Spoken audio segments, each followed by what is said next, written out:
Hello friends. तो चलिए हम लोग सी प्लस प्लस को थोड़ा सा और आगे बढ़ाते हैं। तो अभी हमने कंस्ट्रक्टर के बारे में बहुत अच्छी तरह से सीखा है। तो कंस्ट्रक्टर पर हमने 3 वीडियोस बनाए थे, अगर आपने उसको नहीं देखा है तो देख लो। कंस्ट्रक्टर का कॉन्सेप्ट आपको बहुत अच्छी तरह से क्लियर हो जाएगा। आज हम लोग सीखने वाले हैं डिस्ट्रक्टर।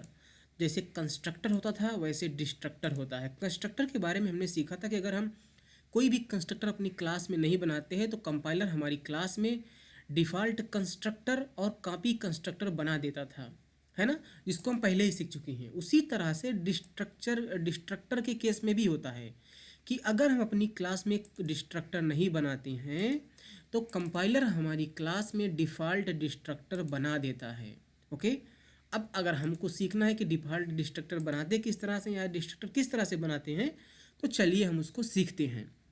तो सबसे पहले यहाँ पर हमने कुछ पॉइंट्स लिख के रखे हैं जिनको आपको समझना है। ओके। तो जैसे कंस्ट्रक्टर के बारे में हमने सीखा था कि वो एक मेंबर फंक्शन होते हैं। मेंबर फंक्शन मतलब उनको हम क्लास के अंदर बनाते हैं। उसी तरह से डिस्ट्रक्टर भी एक मेंबर फंक्शन होते हैं। Okay. Name is same as the name of the class, मतलब जब हम कंस्ट्रक्टर पढ़ते थे तो उसको डिफाइन करते समय जो उसका नाम हमने रखा था वो सेम नाम रखा था जो नाम क्लास का होता है। तो डिस्ट्रक्टर के केस में भी डिस्ट्रक्टर का जो नाम होगा वो क्लास का नाम ही होगा। लेकिन जब हम लोग डिस्ट्रक्टर को बनाते हैं तो उसके पहले, उसके नाम के पहले ये टिल्ड सिंबल लगा देते हैं, है ना। ये टिल्ड सिंबल कहाँ पर है आप देख सकते हैं अपने कीबोर्ड में, जो टैब की होती है उसके ऊपर वाली की में प्रेजेंट है ना। तो इतना हमने जब देख लिया तो चलो इसको हम कोडिंग करते हैं। तो मैं आ जाता हूँ अपने यहाँ पर क्लास में और कहीं पर भी लेट से नीचे मैं यहाँ पर डिस्ट्रक्टर बनाता हूँ। सबसे पहले डिस्ट्रक्टर का नाम क्या होता है, वही नाम जो क्लास का होता है। तो मैं लिखूँगा यहाँ पर क्लास का नाम, है ना। और और इसको बनाने के लिए मैं क्या लगाऊंगा, टिल्ड सिंबल, ये वाला सिंबल लगा दूंगा, है ना। और इस तरह से हम लोग डिस्ट्रक्टर को बना देंगे। उसकी हमने बॉडी बना दी। इसे हम बोलते हैं डिफ़ॉल्ट डिस्ट्रक्टर। तो अब क्योंकि हमने अपनी क्लास में डिस्ट्रक्टर को बना दिया तो कंपाइलर नहीं बनाएगा। अगर हम ना बनाते तो ये सेम टू सेम एग्जैक्ट तरीके से कंपाइलर बना रहा था। ओके। अब क्योंकि हमने बना दिया तो कंपाइलर नहीं बनाएगा। ओके। तो कंपाइलर डिस्ट्रक्टर बनाने के लिए हम लोग लिखते हैं क्लास का नाम, उसके पहले हम टिल्ड सिंबल लगाते हैं। टिल्ड सिंबल अगर हम नहीं लगाएंगे तो हम कैसे डिफरेंस कर पाएंगे कि ये कंस्ट्रक्टर है कि डिस्ट्रक्टर है। तो इसलिए जस्ट डिफरेंट रखने के लिए हमने टिल्ड सिंबल लगा दिया। ओके। दूसरी बात यहाँ पढ़ते हैं कि इसका कोई रिटर्न टाइप नहीं होता है। जैसे हमने कंस्ट्रक्टर के बारे में पढ़ा था कि हम यहाँ पर इंट, कैर, फ्लोट, डबल रिटर्न टाइप नहीं लिखते, है ना।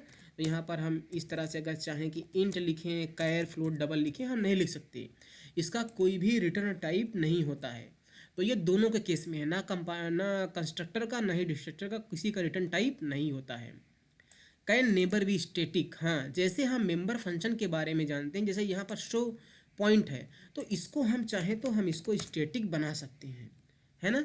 लेकिन ना तो कंस्ट्रक्टर को ना ही डिस्ट्रक्टर को हम स्टेटिक नहीं बना सकते।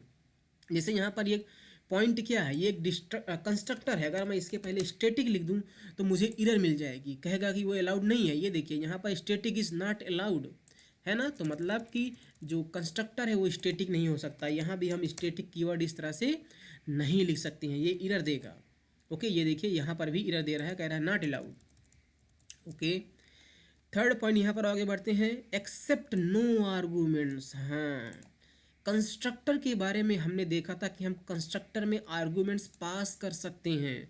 और अगर हम आर्गूमेंट्स पास कर सकते हैं तो कंस्ट्रक्टर के डिफरेंट डिफरेंट फॉर्म बन सकते हैं जिनको हम बोलते थे कंस्ट्रक्टर ओवरलोडिंग। लेकिन डिस्ट्रक्टर के केस में हम आर्गूमेंट्स पास नहीं कर सकते। और अगर आर्गूमेंट्स हम पास नहीं कर सकते तो डिस्ट्रक्टर ओवरलोडिंग पॉसिबल नहीं है।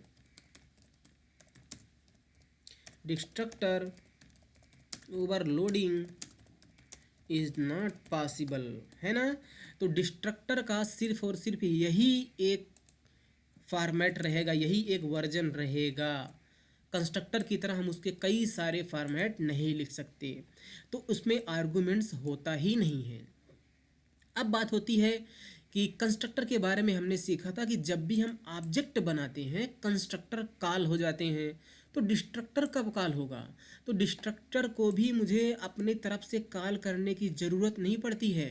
डिस्ट्रक्टर ऑटोमेटिकली इन्वोक हो जाते हैं, ऑटोमेटिकली कॉल हो जाते हैं जब कोई ऑब्जेक्ट डिस्ट्रॉय होने वाला होता है।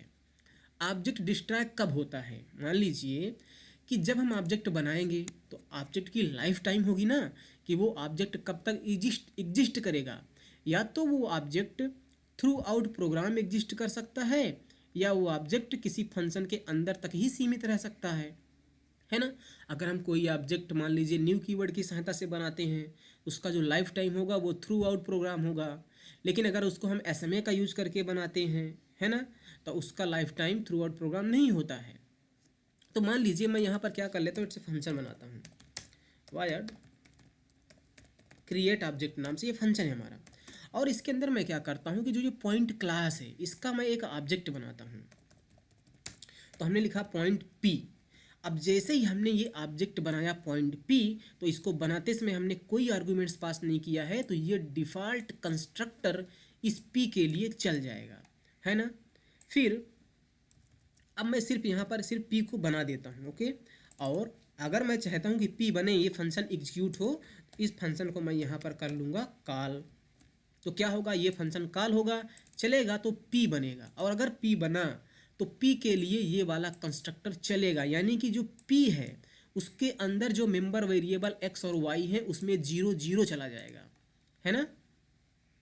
और अगर आपको प्रूफ चाहिए तो आप यहाँ पर P के लिए शो पॉइंट फंक्शन को कॉल कर लो। अगर P के x y में 0 0 रहेगा तो यहाँ से क्लियर हो जाएगा कि यही वाला कंस्ट्रक्टर चला है, और ये तो पहले ही हम देख चुके हैं, है ना। जब इस लाइन का एग्जीक्यूशन हो जाएगा तो इस फंक्शन का काम इंड हो जाएगा। और अगर इस फंक्शन का काम इंड हुआ तो ये जो पॉइंट P है ये किसका एग्जाम्पल है? ये SMA का एग्जाम्पल है, स्टैटिक मेमोरी लोकेशन का। इसलिए जैसे इस फंक्शन का काम इंड हुआ P डिस्ट्रॉय हो जाएगा। और अगर P डिस्ट्रॉय हो गया तो P जब डिस्ट्रॉय होगा तो ये डिस्ट्रक्टर P के लिए कॉल हो जाएगा। तो सिर्फ ये जानने के लिए कि डिस्ट्रक्टर कॉल हुआ कि नहीं, तो हम लोग यहाँ पर काउट मैसेज दे सकते हैं। मैं लिख देता हूँ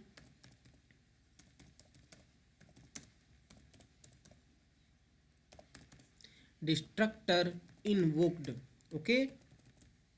और फिर चलिए मैं प्रोग्राम को रन कर देता हूँ एक बार आपके लिए। तो देखिए पहले जब P बना उसके लिए कंस्ट्रक्टर चला, उसके XY में 0 0 चला गया, और जब हमने प्रिंट किया तो देखिए 0 0 प्रिंट हो गया। और जैसे ही इस लाइन का एग्जीक्यूशन हो गया, कंट्रोल यहाँ पर आया। अभी गेट CH चल रहा है, गेट CH की वजह से ही हमारा प्रोग्राम अभी इंड नहीं हुआ है। तो जैसे ही इस लाइन का काम इंड हुआ ये P डिस्ट्रॉय होगा, और P डिस्ट्रॉय हुआ तो P के लिए डिस्ट्रक्टर कॉल हो गया, और यहाँ पर लिखा डिस्ट्रक्टर इन्वोक्ड। और अभी गेट CH की वजह से हमारा प्रोग्राम रुका है। Get CH get a character, मैं जैसे ही कोई की प्रेस करूँगा गेट CH का काम इंड हो जाएगा। और जैसे ही मैंने की प्रेस किया गेट CH का काम इंड हो गया, रिटर्न चला, और उसके बाद हमारा प्रोग्राम इंड हो गया। तो इसलिए ये इंड वाला जो मैसेज होता है यहाँ पर दिख रहा है, ओके। मान लीजिए मैं क्या करता हूँ कि मैं एक ऑब्जेक्ट और बनाता हूँ यहाँ पर, लेट से पॉइंट P1 नाम से, ओके। और मैं क्या करता हूँ यहाँ पर मैं आर्गूमेंट्स कुछ पास कर देता हूँ, लेट से 3, 4। तो जब P1 बनेगा तो P1 के लिए कौन सा कंस्ट्रक्टर चलेगा? ये वाला चलेगा, क्योंकि 2 आर्गूमेंट्स हमने पास किए हैं ना। अब मैं P1 के लिए मैं शो पॉइंट को कॉल कर लेता हूँ। तो P1 भी एक ऑब्जेक्ट है। तो जब मेन फंक्शन ख़त्म होगा तब P1 डिस्ट्रॉय होगा, तो P1 के लिए भी डिस्ट्रक्टर इन्वोक होगा। फिर से मैंने प्रोग्राम को रन किया तो देखिए ऑब्जेक्ट हमने बनाने से पहले इस फंक्शन को कॉल किया है। तो पहले कंस्ट्रक्टर इसके लिए चलेगा तो 0 0 चला जाएगा, फिर प्रिंट करने पर 0 0 प्रिंट हो गया। फिर क्या हुआ, इस लाइन का जब काम इंड हो गया तो P डिस्ट्रॉय हो जाएगा। जब P डिस्ट्रॉय होगा तो P के लिए डिस्ट्रक्टर चल गया, इन्वोक डिस्ट्रक्टर लिखा है। जब इस लाइन का एग्जीक्यूशन क्या हुआ, इंड हो गया, तो एक पॉइंट हमने फिर से बनाया P1, तो P1 के लिए कंस्ट्रक्टर चलेगा जिसमें 2 आर्गूमेंट्स पास हो रहे हैं। इसलिए इसलिए P1 के x और y में 3 और 4 चला जाएगा, 3 एंड 4। और जब P1 डॉट शो पॉइंट करेंगे तो उसके लिए हमें 3 और 4 मिल रहा है। लेकिन अभी गेट ch चल रहा है, इसीलिए अभी हमारा प्रोग्राम इंड नहीं हुआ। जैसे ही मैं कोई की प्रेस करूँगा गेट ch चलेगा, रिटर्न चलेगा और उसके बाद हमारा प्रोग्राम इंड होगा। लेकिन जब हमारा ये मेन फंक्शन इंड होगा तो P1 डिस्ट्रॉय होगा, और P1 के डिस्ट्रॉय होने पर डिस्ट्रक्टर यही वाला P1 के लिए भी कॉल हो जाएगा। तो आप देखना एक बार हमें डिस्ट्रक्टर इन्वोक्ड मैसेज और मिलेगा। तो अभी गेट ch चल रहा है, तो मैंने की प्रेस किया, जैसे ही मैंने की प्रेस किया रिटर्न चला, और जब ये फंक्शन मेन फंक्शन इंड हो गया तो हमारा ये पॉइंट P1 डिस्ट्रॉय हुआ। P1 डिस्ट्रॉय हुआ तो उसके लिए भी डिस्ट्रक्टर इन्वोक होगा, और प्रिंट कर दिया डिस्ट्रक्टर इन्वोक्ड, हमारा प्रोग्राम इंड हो गया। तो इस तरह से आपने देखा कि हम लोग डिस्ट्रक्टर क्यों यूज करते हैं, है ना। अब आप बताइए कि डिस्ट्रक्टर जो है वो किसी भी ऑब्जेक्ट की लाइफ में एग्जीक्यूट होने वाला लास्ट फंक्शन है ना। डिस्ट्रक्टर जो है किसी भी ऑब्जेक्ट की लाइफ में चलने वाला सबसे लास्ट फंक्शन होता है। तो जैसे हमने देखा था कि कंस्ट्रक्टर को हम यूज करते हैं ऑब्जेक्ट को इनिशियलाइज करने के लिए, उसी तरह से हम लोग डिस्ट्रक्टर को यूज करते हैं उन मेमोरी लोकेशन को या रिसोर्सेस को रिलीज करने के लिए जिनको हम यूज नहीं कर रहे हैं। मान लीजिए कि अगर मैं जो यहाँ पर हमने बनाया है P ऑब्जेक्ट है, इसका हमने SMA का यूज करके बनाया है। हमने क्या किया, SMA का यूज करके हमने बनाया है। मान लीजिए अगर मैं इसको DMA का यूज करके बनाता, न्यू का यूज करके हमने लिखा न्यू पॉइंट, तो इस तरह से हमने एक ऑब्जेक्ट बनाया और इसका एड्रेस रिटर्न होगा। तो मैं इसको पॉइंट टाइप के किसी पॉइंटर वेरिएबल में स्टोर कर सकता था। अभी मैं इसको कमेंट कर दे रहा हूँ। अब मैंने क्या किया कि जो ये हमने एक ऑब्जेक्ट बनाया, तो ये हमने डायनेमिकली बनाया है ऑब्जेक्ट, यहाँ पर DMA डायनेमिकली बनाया है न्यू का यूज करके, तो उसका एड्रेस P में चला गया। तो इसके लिए कौन सा वाला कंस्ट्रक्टर चलेगा, यही वाला कंस्ट्रक्टर चलेगा, क्योंकि हमने कोई आर्गुमेंट्स पास नहीं किया है। अगर मैं यहाँ पर लिखता न्यू पॉइंट और ब्रैकेट में 3 और 4 पास कर देता, यहाँ से 3 एंड 4, तो क्योंकि यहाँ पर हम 2 आर्गुमेंट्स पास कर रहे हैं, ये वाला कंस्ट्रक्टर इस ऑब्जेक्ट के बनने पर चलता है ना। तो फिलहाल अभी हम पास नहीं कर रहे हैं। तो जब हम डायनेमिकली ऑब्जेक्ट को बनाते हैं और हमें आर्गुमेंट्स पास करना होता है, तो हम यहाँ पर पैरेंथेसिस लगा के आर्गुमेंट्स को पास करते हैं। तो अगर हम यहाँ पर 2 आर्गुमेंट्स पास करेंगे तो ये वाला कंस्ट्रक्टर चलेगा, है ना। अगर हमने कोई भी आर्गुमेंट्स पास नहीं किया तो ये वाला कंस्ट्रक्टर चलेगा। तो इस तरह से ये भी आपने सीखा कि जब हम डायनेमिकली ऑब्जेक्ट बनाते हैं तो उसमें किस तरह से आर्गुमेंट को पास करते हैं। तो चाहे आप ये लिखें या न्यू पॉइंट लिखें, वो बात सेम है ना। तो मैं अच्छा लगा देता हूँ सिंप्लिसिटी के लिए। तो क्या हुआ, एक ऑब्जेक्ट बना, उसका एड्रेस P में चला गया, और इस ऑब्जेक्ट के बनने पर डिफ़ॉल्ट कंस्ट्रक्टर ये वाला चला। तो ये जो ऑब्जेक्ट बना उसके XY में क्या चला जाएगा, 0 0 चला जाएगा, और उसका एड्रेस P में है। तो अब क्योंकि हम एड्रेस का यूज़ करके मेंबर फंक्शन को एक्सेस कर रहे हैं, तो यहाँ पर डॉट नहीं एरो ऑपरेटर लगाएंगे, है ना। और देखिए हमारी एरर चली गई। तो अभी मैं क्या कर रहा हूँ, फिर से मैं इस प्रोग्राम को रन कर रहा हूँ। अब आप बताइए कि आपको एक बात बहुत अच्छी तरह से पता है, जब हमने न्यू कीवर्ड का आपको यूज़ बताया था, न्यू एंड डिलीट कीवर्ड का, तो बताया था जो DMA के यूज़ करके हम लोग वेरिएबल्स बनाते हैं उनकी मेमोरी रिलीज़ नहीं होती है। उनकी मेमोरी तब तक रिलीज़ नहीं होती जब तक हमारा प्रोग्राम एंड नहीं होता। उनकी मेमोरी थ्रू आउट प्रोग्राम होती है ना। तो अब अगर मैं ये इस प्रोग्राम को रन करूं तो इस फंक्शन के कॉल होने पर ये ऑब्जेक्ट बनेगा, उसके XY में 0 0 चला जाएगा और यहाँ से 0 0 प्रिंट होगा। लेकिन अभी डिस्ट्रक्टर, इस फंक्शन का काम इंड हो गया है, तो अभी डिस्ट्रक्टर नहीं चलेगा, क्योंकि वो ऑब्जेक्ट अभी डिस्ट्रॉय नहीं हुआ है। उस ऑब्जेक्ट की मेमोरी अभी भी एग्जिस्ट करती है ना। तो अभी देखिए यहाँ पर 0 0 3 4 प्रिंट है। तो जब ये ऑब्जेक्ट चला, फंक्शन कॉल हुआ, तो ऑब्जेक्ट बना और उसकी वैल्यू यहाँ से जो 0 0 इनिशियलाइज हुई प्रिंट हो गई। फिर ये वाला ऑब्जेक्ट बना, उसके एक्स वाई में 3 4 सेट हो गया और इसके चलने पर 3 4 प्रिंट हो गया। अभी गेट सी एच चल रहा है। गेट सी एच जैसे ही मैं कोई की प्रेस करूँगा गेट सी एच का काम इंड होगा और ये वाला रिटर्न चलेगा तो हमारा फंक्शन का काम इंड होगा। और जैसे ही हमारे फंक्शन का काम इंड होगा डिस्ट्रक्टर चलेगा। डिस्ट्रक्टर किसके किसके लिए चलेगा? इस ऑब्जेक्ट के लिए भी चलेगा क्योंकि वो भी डिस्ट्रॉय होगा जब हमारा फंक्शन जब हमारा प्रोग्राम इंड होगा। और ये वाला तो डिस्ट्रॉय होगा ही होगा क्योंकि ये मेन फंक्शन के अंदर बना है। तो जब मेन फंक्शन इंड होगा तो P1 इंड होगा, है ना। तो जैसे ही हम की प्रेस कर रहे हैं तो क्या हो रहा है, एक ही बार हमारा डिस्ट्रक्टर कॉल हो रहा है। डिस्ट्रक्टर एक ही बार क्या हो रहा है, जबकि हमने क्या सोचा था, हमें लगा था कि जब ये ऑब्जेक्ट डिस्ट्रॉय होगा तो इसके लिए भी कॉल होगा और जब ये वाला ऑब्जेक्ट डिस्ट्रॉय होगा तो इसके लिए भी कॉल होगा। लेकिन एक ही बार कॉल हुआ। तो किसके लिए कॉल हुआ, इस वाले ऑब्जेक्ट के लिए कि इस वाले ऑब्जेक्ट के लिए? अब अगर हम ये जानना चाहते हैं तो इसकी जगह पर डिस्ट्रक्टर इन्वोक्ड और उसके बाद लेट से मैं एक्स और वाई की वैल्यू को भी मैं प्रिंट कर देता हूँ, है ना। तो हमें पता चल जाएगा अगर एक्स वाई की वैल्यू 0 0 प्रिंट होती है तो मतलब इसके लिए चला। लेकिन अगर एक्स वाई की वैल्यू 3 और 4 प्रिंट होती है तो इस वाले ऑब्जेक्ट के लिए चलेगा। तो अभी हमने जो सोचा थोड़ा सा डिफरेंट हो रहा है। अब उस डिफरेंट को हम लोग आपको समझने वाले हैं क्यों हो रहा है ऐसा। तो अभी देखिए ये प्रिंट हो रहा है, जैसे ही हमने इंटर किया तो डिस्ट्रक्टर इन्वोक्ड, लेकिन यहाँ पर 3 और 4 प्रिंट हो रहा है। 3 4 प्रिंट होने का मतलब ये है, मैं बीच में यहाँ पर कामा लगा दे रहा हूँ। 3 4 प्रिंट होने का मतलब है कि डिस्ट्रक्टर हमारे इस वाले ऑब्जेक्ट के डिस्ट्रॉय होने पर चला, लेकिन इस वाले ऑब्जेक्ट के डिस्ट्रॉय होने पर नहीं चला। ऐसा क्यों? देखिए क्या है कि जब इस फंक्शन को हम लोग मेन फंक्शन से हमारा प्रोग्राम स्टार्ट होता है तो जब ये वाला ऑब्जेक्ट तब डिस्ट्रॉय होगा जब मेन फंक्शन इंड होगा। तो जब मेन फंक्शन इंड होने वाला है तो ये ऑब्जेक्ट क्या हो रहा है, ये ऑब्जेक्ट डिस्ट्रॉय होने वाला है। तो जैसे ये ऑब्जेक्ट डिस्ट्रॉय होने वाला था इसके लिए चल गया ये वाला डिस्ट्रक्टर। लेकिन जब मेन फंक्शन इंड होने वाला है, अभी भी हमारा प्रोग्राम इंड नहीं हुआ है, मेन फंक्शन इंड होने वाला है लेकिन अभी हमारा प्रोग्राम इंड हुआ नहीं है।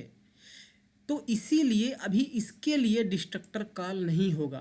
जैसे ही मेन फंक्शन इंड होगा, इंड हो जाएगा, होगा नहीं इंड हो जाएगा, उस तब इसके लिए डिस्ट्रक्टर कॉल होना चाहिए। लेकिन तब तक तो हमारा पूरा प्रोग्राम ही इंड हो गया।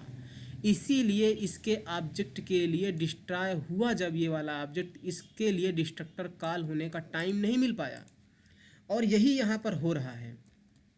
अब हम लोगों का क्या रिस्पॉन्सिबिलिटी है, आप ये समझिए। नहीं तो अगर आपको ये समझना है कि अगर आप चाहते हैं कि हम क्या करें, इसकी मेमोरी अगर हमें रिलीज़ करनी है तभी ये वाला डिस्ट्रक्टर चलेगा, तो हम लोग क्या कर सकते हैं, हम लोग यहाँ पर हम लोग डिलीट पढ़े थे राइट, तो हम लोग लिख सकते हैं डिलीट पी। हम लोग इसी फंक्शन के अंदर क्या करते हैं, डिलीट पी। तो ये वाला ऑब्जेक्ट बनेगा, उसके एक्स वाई में 0 जाएगा, उसकी वैल्यू प्रिंट होगी और ये डिलीट चलने की वजह से, डिलीट पी चलने की वजह से इस वाले ऑब्जेक्ट की मेमोरी डिस्ट्रॉय हो जाएगी। तो क्या होगा, जब हम इस फंक्शन को कॉल करेंगे ऑब्जेक्ट डायनेमिकली बनेगा, उसमें एक्स वाई में 0 0 जाएगा, उसकी वैल्यू प्रिंट होगी और ये लाइन चलेगी। जैसे ही ये लाइन चलेगी तो ये वाला ऑब्जेक्ट डिस्ट्रॉय होगा, तो इसके लिए डिस्ट्रक्टर कॉल होगा। तो लिखेगा डिस्ट्रक्टर इन्वोक्ड 0, 0। फिर जब ये लाइन का इसमें इंड हो जाएगा तो ये वाला ऑब्जेक्ट बनेगा, इसके लिए फिर से वैल्यू प्रिंट होगी 3, 4। जब ये मेन फंक्शन इंड होने वाला होगा तभी इस वाले ऑब्जेक्ट के लिए डिस्ट्रक्टर कॉल होगा और लिखा रहेगा डिस्ट्रक्टर इन्वोक्ड 3, 4, है ना। तो अभी आप बहुत ध्यान सुनना, बहुत इंपॉर्टेंट बात मैं बोलने में। देखिए जैसे ही ये प्रिंट हुआ और जैसे ही ये डिलीट पी चला तो वो वाला ऑब्जेक्ट डिस्ट्रॉय हो गया। ये वाला ऑब्जेक्ट, हमें पता है कि जब हम डायनेमिकली ऑब्जेक्ट बनाते हैं, डायनेमिकली वेरिएबल क्रिएट करते हैं तो उनकी मेमोरी हम डिलीट कीवर्ड का यूज़ करके क्या कर सकते हैं, रिलीज़ कर सकते हैं। पहले ही सीख चुके हैं यार। और जब ये प्रिंट हुआ, अभी गेट सी चल रहा है, जैसे मैं की प्रेस करूँगा तो ये वाला गेट जो डिस्ट्रक्टर इस बार चला, देखिए प्रिंट किया है 3 4, पहले प्रिंट किया था 0 0। अब आपको समझ में आया। तो अभी हमने देखा कि जो डिस्ट्रक्टर है वो ऑब्जेक्ट की लाइफ में चलने वाला सबसे लास्ट फंक्शन है। तो आई होप आपको ये समझ में आया होगा, और किस तरह से हमने यहाँ पर न्यू और डिलीट कीवर्ड का यूज़ किया। ये बहुत अमेजिंग है यार। अगर आप हमारे सारे वीडियोस देख रहे हैं, आपको सी प्लस प्लस में तो राजा बन जाओगे, मैं बता रहा हूँ। आपको सी प्लस प्लस बहुत अच्छे से समझ में आ जाएगी यार। और अगर अभी तक आपने यार चैनल को एक्सेस नहीं किया है तो जाके कर लो, ओके। तो ये चैनल है यार, इसको एक्सेस करो यार, प्लेलिस्ट में आओ और सी प्लस प्लस वाली प्लेलिस्ट ढूंढो। ये वाली प्लेलिस्ट, नई वाली प्लेलिस्ट आपको एक्सेस करना है। एक यहाँ पर सी प्लस प्लस की ओल्ड वाली प्लेलिस्ट है, इसको नहीं देखना है। इसमें सिर्फ 32 वीडियोज़ हैं।